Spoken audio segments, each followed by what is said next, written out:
Hey humans, it's Hannah. Welcome back to my channel, or if you're new here, I do videos on creepy and disturbing things. Welcome to tier 2 of our strange, weird deaths iceberg. Or as I like to call it, the anxiety iceberg, as we learn about all the weird and many unexpected ways that we could leave the earth. We need to take a very quick moment to thank today's sponsor of the video, and then we will get right into tier 2 of strange deaths. This video is kindly sponsored by Liquid IV. So Liquid IV is like the superhero of electrolyte drinks. They use this thing called cellular transport technology, or CTT, that essentially lets your body absorb water faster and more efficiently than if you just drank water plain. It comes in these little powder sticks that you mix into your water, and just one of the sticks has 3 times the electrolytes as a normal sports drink, and it has a bunch of added vitamins. All of their products are non-GMO and they taste really good. One of the flavors I got was the lemon lime flavor, which is one of their most popular flavors. However, they were also kind enough to send me the golden cherry flavor, and I love lemon lime, but very surprisingly, I almost like the golden cherry better because the golden cherry flavor tastes exactly like candy.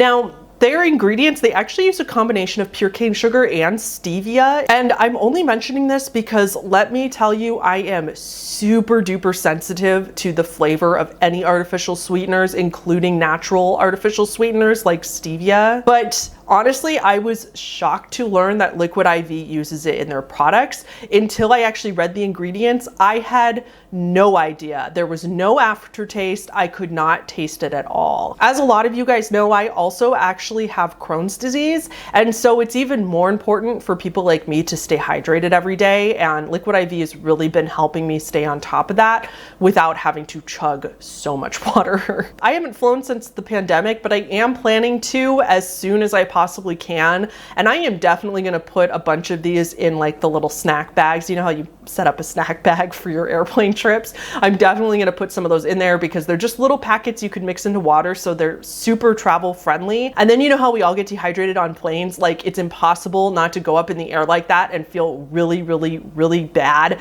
when you get off and dehydrated. And I think this would be a very great addition for traveling, not only on a plane, but then if you get somewhere, especially like in the summer and it's really hot and everything. Anyway, sorry, getting off on a tangent just because I'm very passionate about this particular sponsor because I have really enjoyed their product ever since I got it. If you want to feel better today with Liquid IV, use my code HannahTheHorrible to get 15% off the entire Liquid IV website plus free shipping. Use my link. It'll be right at the top of the description below and in the pinned comments. Okay, let's get back into the video. Really quick note about this tier, and I think some of the other tiers as well. There are a couple of animals included on this list, and I'm gonna skip them completely.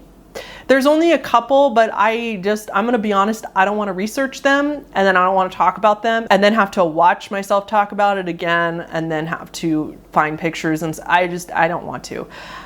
I'm just gonna leave them out completely and stick with all strange human deaths. Okay, first on our list today is Allan Pinkerton. Allan was a spy and a detective, and he actually founded the Pinkerton National Detective Agency. He passed away in Chicago in 1884 as he slipped on pavement and suffered a fall, but during the fall he bit his tongue, and then his tongue got infected with gangrene and he died. When he passed away, he was in the middle of working on the database that centralizes all criminal identification records, which the FBI actually still uses to this day. Alexander Litvinenko.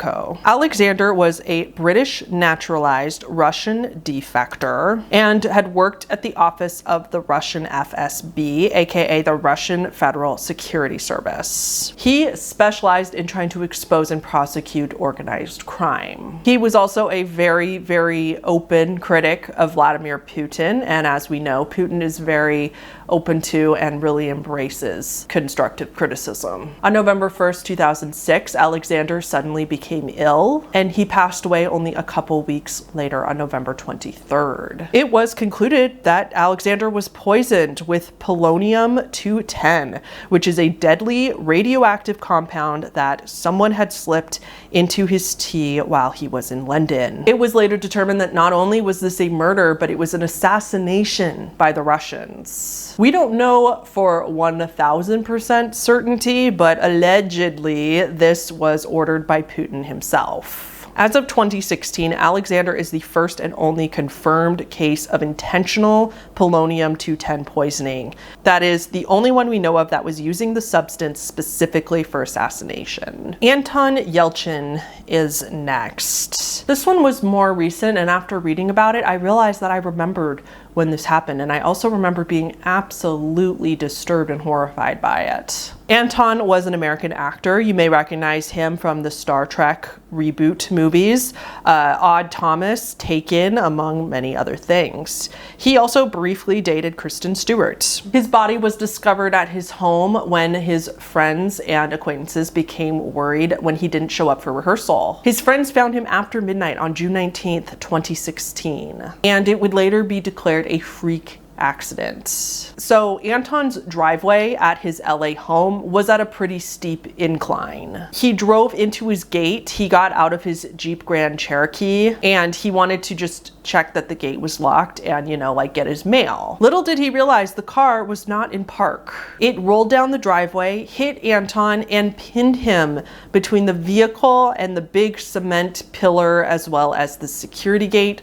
I'll show you a photo of the spot where he was actually found pinned down. He was only 27 years old at the time. The make and model of his car was actually on a recall list specifically for gear shift issues. And sure enough, the car was found not only in neutral but running when they found him. Now, to be fair, we don't know for sure that this was directly related to the recall. However, the recall stated that drivers were having a hard time understanding the gear shifts because they were like kind of wonky. They were confusing drivers, and it has to make us wonder if Anton thought he had put the car in park, but it wasn't actually in park and it was in neutral. That one's just so sad to me. Bernd Brandes is next. A lot of you, especially since a lot of you are in the true crime community, probably have heard of this one actually, or at least have heard of the perpetrator. It's pretty well-known case, which would make sense because it's on tier 2, which is going to be the more well-known cases. But he was the victim of Armin Meiwes, aka the Rotenburg cannibal. Armin was the one that met the man named Bernd Brandes online, and the two shared a common interest, which was a for cannibal. And so Bernd, wanting to be the reciprocating party in this arrangement, agreed to meet up with Armin and let him eat parts of him. Skip to the next one if you haven't heard of this one and you don't want to hear about it because it's very gross. I'm not going to get into details, but even non-detailed, it's still very disturbing. I don't think I've ever been able to hear about this case and the details of it without getting lightheaded. Very short version, the two ended up meeting after talking online. They cut off Bernd's, it's hard to say his name, and they tried to eat it, but ultimately failed. Bernd got very, very sleepy and weak from having taken a bunch of sleeping pills as well as blood loss. Armin ended up K-wording him and would save and eat his body, pieces of his body, over the next 10 months. The case has always been regarded as very controversial because a lot of people see Armin as innocent. For example, others had responded to Armin's ad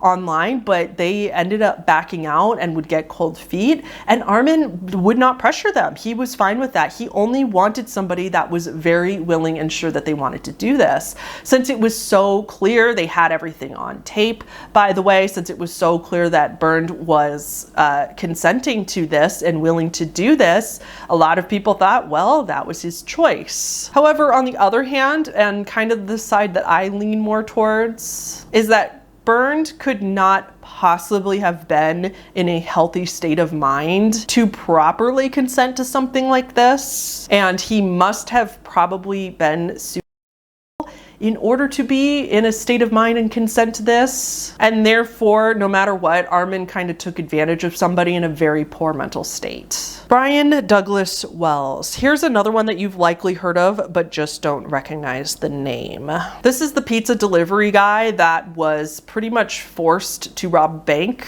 And after getting caught by police, The explosive collar that he was again forced to put on by his perpetrators detonated. 2 other people were actually the masterminds behind the whole plot. Marjorie Dell Armstrong was planning on getting Brian to rob the bank and use the money to pay a man named Kenneth Barnes to kill her father so that she could get his inheritance money. It's believed that it's possible that Brian was in on the robbery. They promised him some money from it, and that his co-conspirators told him that the bomb on his neck was fake in order to get him to go along with the whole thing. You see, he would wear this collar in order to have an alibi in the case that he was caught. He could then prove to the police that he was forced into doing this and it wasn't his fault. The police handcuffed him when he was caught so that he couldn't detonate the bomb himself. They placed him by their cars and they cleared the area in case, of course, it went off. And then they waited for the bomb squad to show up. 3 minutes before the squad would arrive to try to defuse this collar, it went off and killed Brian instantly. This is a much longer, very detailed case. Of course, I can't explain the whole thing here since we have so many cases to talk about, but I highly recommend listening to a podcast on this or something because this case is wild and very fascinating. Edmund Ironside is next. Here's another fun Middle Ages one for you. Edmund was king of the English for a very short time in the year 1016. He also had other royal ties. It's a popular rumor that he died on the toilet. He was taken at number 2 when somebody came in and stabbed him. Oh yeah.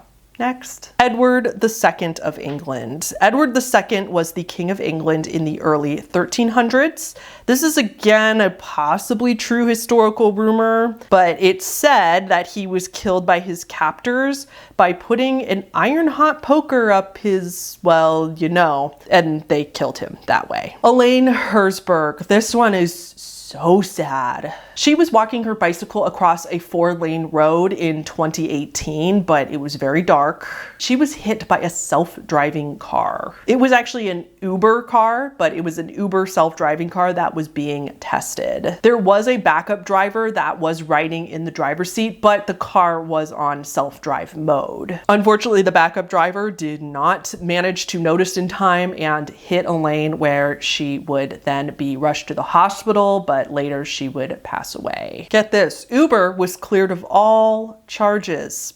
They said it wasn't their fault at all. The backup driver got charged for negligent homicide. Erica Marshall is next. Erica was only 28 years old and she was newly married when she passed away. She was a veterinarian working at a rehab center for horses. One day in 2012, she was monitoring a horse that was receiving oxygen treatment in a pressurized hyperbaric chamber. If you don't know what that is, it's a chamber where the pressure is increased 2 to 3 times the normal amount of air pressure, so your lungs can get way more oxygen than they normally would. This is actually used in humans quite frequently. It can treat bacteria or just generally help you heal. It could treat gangrene, CO poisoning, brain abscesses, lots of other stuff. But it can also be used for horses. Because this particular horse had been in the chamber several times before this for treatment and had never had any issues, on this occasion, they did not sedate the horse. The horse became anxious and spooked, and so it started hitting the side of the chamber. The horse actually ended up tearing through the padding on the inside, and then its hoof ended up kicking the metal wall, which caused a spark, and since it was a pure oxygen pressurized air tank, the whole thing suddenly exploded. Both Erica and the horse would die instantly. This blast was heard from 30 miles away. This next one, I'm very sorry, I'm not even going to try to say this name because no matter how many pronunciations I listen to, I will not get it right. But this was a 49-year-old Russian woman who suffered a massive heart attack at her home. The doctors would declare that she was dead at the hospital. Her husband, devastated and shocked at the loss of his wife, especially especially when she was still so young, made arrangements for her funeral, which would happen 2 days later, and he opted for an open casket viewing. While mourners walked by her casket to say their final goodbyes, the woman would suddenly open her eyes. She realized what was going on around her, became so shocked and terrified that she would begin screaming uncontrollably. Everybody's shocked, but of course they brought her back to the hospital. She lived 12 more minutes in the ICU before passing away again, for lack of a better word, from a massive heart attack, likely due to shock. We still don't really understand or know how the doctors were so sure that she had passed away when she so clearly hadn't yet. Frank Herrmann. In 2013, an unhomed man from Germany named Frank Herrmann was living under a bridge. He was found one day trying to crawl away from the bridge where he had been sleeping. He was clearly in extremely bad shape, so he was taken to the hospital. The doctors had found that he was bitten all over by rats, and that the rats got to him so bad they even ate some parts of him alive. He was simply too weak from being unhomed that he could not overpower them and couldn't get away from them fast enough, so the rats took advantage. He would later pass away in the hospital from organ failure, presumably from some sort of disease or other complication from suffering so many rat bites. Franz Reichelt. This one also super sad. I mean, they're all really sad, but still. Franz was an Austrian-born French tailor and inventor. He is often referred to as, quote, the flying tailor. He designed and invented a personal parachute. He invented a personal parachute and he wanted to prove that it would work. This isn't like the parachutes we think of today. He actually made like a parachute suit, like a whole thing went around your body. I'll show you a picture of it so you know what I mean. He was making it because they were looking for somebody at the time to make a parachute that people could bring up into planes with them, because planes being at their infancy at the time, they needed some way to, help the pilots or people flying in the plane an emergency way to escape if they needed it. So he was trying to invent this parachute that they could wear if they were flying. He had other parachute designs that he had tested with dummies, and he threw them off of his apartment before, and they worked. They floated gently to the ground. When he tried to do it himself, he did not float gently to the ground and ended up injured, breaking his leg. So in 1912, after a lot of fight, he finally got approval from the Reich authorities to try his parachute off the first platform of the Eiffel Tower. He believed so much in his design that he would simply gently float to the ground. On the day that he was supposed to do this, he would announce that he is actually going to wear the chute and jump off himself, and that he was not going to use a dummy. Of course, everybody who knew him, everybody working there tried and pleaded for him not to do this. Please use a dummy. This is the worst idea ever, but he refused. He was so confident in his invention. He wanted to prove to the world that he was that confident and that it would work. You probably see where this is going. There's actually video footage of him at this Eiffel Tower platform right before he's gonna jump. I'll try to see if I can include it here. It shouldn't be copyrighted, so I think I can include some of it here. This is before he jumped. Shortly after this, he would jump from the first platform of the Eiffel Tower. He fell 187 feet, and the parachute, of course, failed to deploy. And so he fell 187 feet to his death. Here's a pretty infamous photo of him in the air after the fall, right before impact. Garry Hoy. Garry was a lawyer working at the Holden Day Wilson in Toronto, Canada in 1993. He was giving a tour to the articling students, and those are students who have gone to law school, but they're trying to become real lawyers. They haven't really become actual lawyers yet. They're still doing training and shadowing and stuff like that. Garry Hoy liked to do this little stunt for the students when they had tours in his building. He loved to tell the students that the windows in this building were made of unbreakable glass, and so he could even run right into them and the glass would not break. He would often take a running start and then throw himself as hard as he could into one of the windows in order to demonstrate how strong they were. And again, he would do this kind of as like a little stunt. You know, we all know somebody like this. I think he did it because it was entertaining for the students and he kind of liked making it a fun day for them. However, on this particular occasion, he got pretty unlucky. Sure enough, the glass didn't break, but when he threw himself at it, the entire window, still intact, came out of its frame. And so both Garry Hoy and the completely intact window, sure enough, the glass was unbreakable, fell through the window and from the 24th story. This was just a case of accidentally jumping out a window. Heraclitus. This is another one from like BC times, like long ago. He was another Greek philosopher. He was afflicted with dropsy. This was an ancient disease thing that people used to die from. It's basically a buildup of excess fluid, and that buildup can cause a bunch of swelling and kill the person. We know now that it's a symptom of kidney disease or heart failure, stuff like that. Of course, in BC times, there were not a lot of cures for something like this. And so Heraclitus would get a little creative and try to cure himself. All the reports say that he covered himself in manure. One way or another, he was convinced that the manure would like soak up the excess water from inside of his body, and therefore the swelling would go down and cure him. But in one of these accounts, he got stuck in a giant pile of this cow dung that he was covering himself in. He wanted to abort the plan, but he could not get up. He was stuck, and a pack of dogs found him and ate him alive. Kenneth Pinyan. Sigh. We talked about this one in the Do Not Research Iceberg. This is the Mr. Hands guy, the horse guy. Kenneth was part of a BC sex ring. He and other men would film themselves doing these things and then distribute the tapes. Kenneth was receiving, for lack of a better word, by a stallion that they named Mr. Hands. Kenneth did this on several occasions, but then he finally died because he got such brutal internal injuries from carrying out these acts. I know I sound like a broken record, but I said this in the Do Not Research Iceberg. I have a hard time feeling bad for Kenneth and the other men when they were doing this to a horse. And animals, again, broken record, animals can't consent, okay?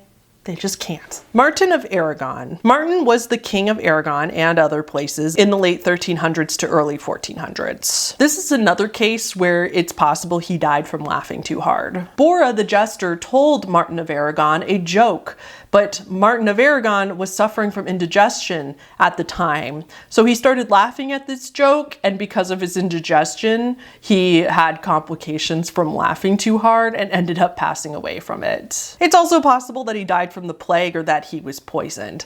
A lot of these really old accounts we don't really know. Mike Edwards. Mike Edwards was a cellist. He was part of the 1970s rock band called ELO. It's either ELO or LEO, I'm not sure. In 2010, when he was 62 years old, he would be killed in another freak accident. His van was crushed by a 600 kilogram, that's about 1,300 pound bale of hay. It's believed that the bale of hay fell off a tractor from a farm nearby and rolled into the road. Like, what the hell are the odds of that happening to somebody?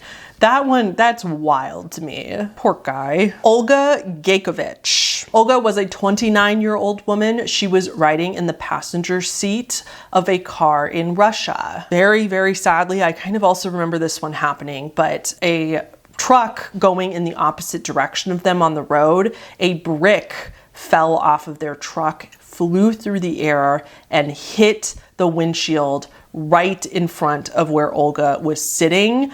The brick went clean through the windshield, hit Olga in the head. There's dash cam video of this incident. I will show a still from it here because it's really not graphic. However, if you want to go watch it, I would just proceed with caution for sure, because it's It's not graphic, like I said, you don't see anything, but the audio is very, very, very unsettling. The audio is very upsetting and disturbing because, of course, you hear as the family, this happens, and then you hear the family in distress as they realize what happened to their loved one. Olga would pass away from her injuries a few hours later in the hospital. This kind of thing really scares the shit out of me. I hate these random freak accidents just out of nowhere when people are not doing anything that's really considered dangerous and they're not doing anything wrong.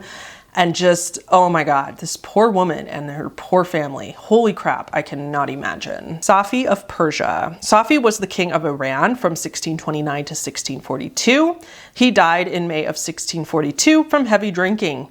One account says he died after drinking too much in a drinking contest. Saint Lawrence is next. Saint Lawrence was a deacon in ancient Rome. He died a martyr, and the way that he was condemned to death is just so upsetting. He was ordered to be strung up over an iron grill. So he was suspended over an iron grill. I think it's like the way that they used to roast pigs, where they would spin the pig around over the fire. I think it's like that. Like they suspended him up over a fire and then they didn't catch him on fire.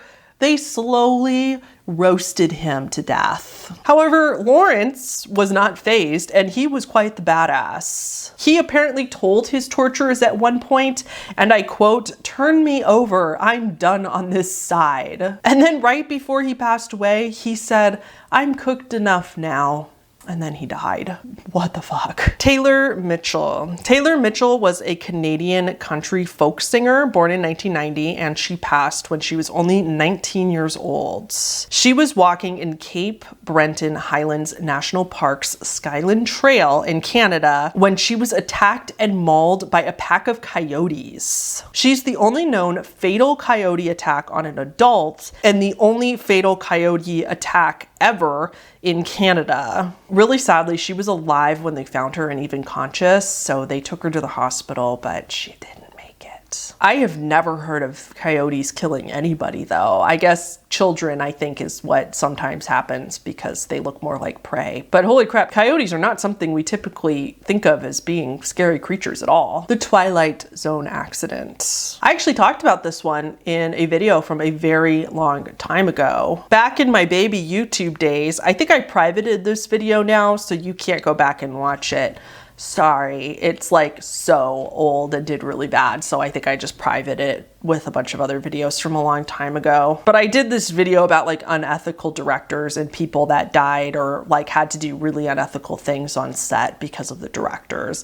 And the Twilight Zone movie was included on this list. So the main character, played by Vic Morrow, they're like in Vietnam and he's gonna save 2 Vietnamese children from the war zone. That's like what they're filming. That's the scene they're filming in the movie.